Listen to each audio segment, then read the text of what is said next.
let's get right into it. The 2025 WNBA draft. Yeah. What a visual. I mean, if you caught any glimpses from the shed in New York City, Paige Bueckers. Well, she was definitely commanding attention. Oh, absolutely. And not just because she was the #1 pick. You know, Yeah. we're talking about 2 sparkly suits, like really head-turning. Definitely. It felt like a statement, didn't it? Totally. And for everyone tuning in, that visual spectacle is, I think, a perfect way to kick off our deep dive today. Exactly. We've got this detailed report on the draft, and we really want to go beyond just, who picked whom. Yeah, beyond the list. Yeah, our goal here is to really unpack the key moments, the emerging stories around the event. We'll look at team selection, sure, but also, like, the grades analysts are giving and some of the maybe more compelling narratives that came out of it. So the idea is, by the end, you, the listener, will have a really clear picture of what this draft actually means for the league, for the players themselves. That's the plan. A clearer understanding of the big takeaways. Okay, cool. So let's start with Paige Bueckers then. #1 pick, Dallas Wings. No shocker there. Nope, expected. But these outfits, we kind of have to talk about them. We do. They were noticeable. That first one, the custom coach suit, red and black check, but just like dripping in crystals. The 3-piece, oversized blazer, fitted vest. Flared trousers. And she Yeah. had the big coach bag, the platform loafers, the whole look. Even her hair, that kind of tousled mermaid wave thing. It felt very put together. Very intentional. And, it wasn't just thrown together. Her stylist, Brittany Hampton, she actually talked about it, called it Bueckers' opulence moment. Yeah. The vision was power dressing, but with liquid rhinestone cascades, embellishments, bold elegance. Those were her words. Wow. Liquid rhinestone cascades. I like that. Yeah, sounds pretty good, right? Clearly, they wanted to make a splash for her arrival. And then she changed. Right. The second look, similar idea, a black suit, but this time the sequins were just on the lapels. And worn without a shirt underneath, right?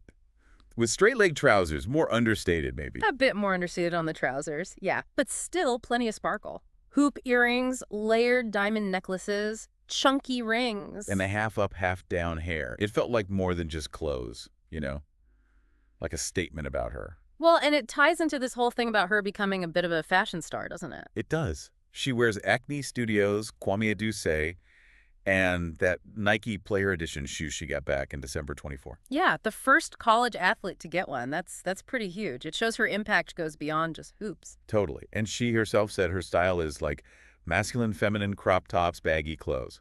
She doesn't want to be put in a box. Which these two looks definitely showed, I think. Different vibes, but both very, very impactful. So she lands in Dallas, obviously a massive get for them. What does this pick mean for the Wings, kind of beyond the initial excitement? Well, I mean, having the #1 pick, that pretty much guaranteed them an A grade from ESPN right off the bat. Fair enough. It's seen as like a foundational piece. But what's also interesting is they made several other picks, mostly guards, too. Oh, really? Yeah, and the report we looked at suggests that quite a few of those draftees might actually have a real shot at making the final roster. That's interesting, especially with new leadership there. GM Kurt Miller. Right. And he's known for his defensive focus, isn't he? From his time with the Sun. Yeah, exactly. Yeah. So how does Bueckers, who we think of more for offense, fit into that? Well, that's a fascinating question, right? You take Miller's defensive mindset and you add Bueckers' offensive firepower next to someone like Arika Ogunbowale. Lethal scoring backcourt potential there. Potentially, yeah. And maybe some of these other drafted guards contribute too. The report suggests they could have this really fast-paced, hard-to-guard offense. Okay. But also, maybe surprisingly, really strong perimeter defense. It feels like Miller might be aiming for both. High-pressure D, high-octane O. So names like James, Scott, Quinterly were mentioned as other draftees. There's going to be some serious competition for spots then. Oh, for sure. Which, isn't always a bad thing. That kind of competition in camp can really push players. Definitely. Okay, so while Bueckers was getting all the spotlight, rightfully so, let's pivot a bit. Okay. Because there was another significant name, Sedona Prince, who analysts thought might get picked, but didn't. Yeah, that was notable. A stark contrast to the Bueckers situation. Right, because Prince has made huge waves off the court. You think back to 2021, the NCAA tournament. The weight room video. Yeah. Exactly. Those viral posts highlighting the gender equity issues, That had a massive impact. It really did. Sparked a huge conversation. Yeah. And, for listeners maybe following the college sports legal battles, she's also a lead plaintiff in that big antitrust lawsuit. Right. She was just at a hearing for the House settlement recently, so she's been very active off the court. Very. Which makes it easy to maybe forget she just finished a long college career, 7th year, right, at TCU. Yeah, helped them get to the Elite Eight, which was huge for them. Started at Oregon, transferred to TCU for the last 2 seasons. And she put up numbers, too. Averaged over 17 points this past season, started most games, got honorable mention All-America. The basketball resume is there. It is. The report does briefly mention, though, there was that physical altercation back in January. Police reports filed. Yeah, it notes that. It also notes, importantly, that no charges were filed. Right. And Prince denied all the allegations through her lawyer. Correct. But, sometimes things like that, even without charges, can factor into how teams evaluate players. It's complex. It is. So, despite the on-court production, the off-court advocacy, she wasn't invited, wasn't drafted, which leaves that big question mark. Exactly. What's next? Does she get a WNBA training camp invite? Does she look overseas? It's an interesting situation for a player who's definitely got a high profile. Yeah, it really makes you wonder what goes into those final decisions for teams, doesn't it? It's definitely more than just stats, that's for sure. A whole mix of factors. Okay, so moving on from individuals, what about some other teams? The report flagged a couple in rebuild mode Washingtonistics, Connecticut Sun, as having strong drafts. Yeah, analysts seem pretty positive about both. For the Mystics, the top 3 picks, Citron, Iriefan, Amor, are expected to potentially make an impact pretty quickly. Citron's known for D, right, from Notre Dame. Exactly. Defense and scoring. Iriefan apparently really improved over her last couple of years, got herself into the lottery discussion. And Amor, while maybe a bit small, is seen as a real offensive threat who actually tries on defense, too. And they added depth with Olsen and Green, too, it mentioned.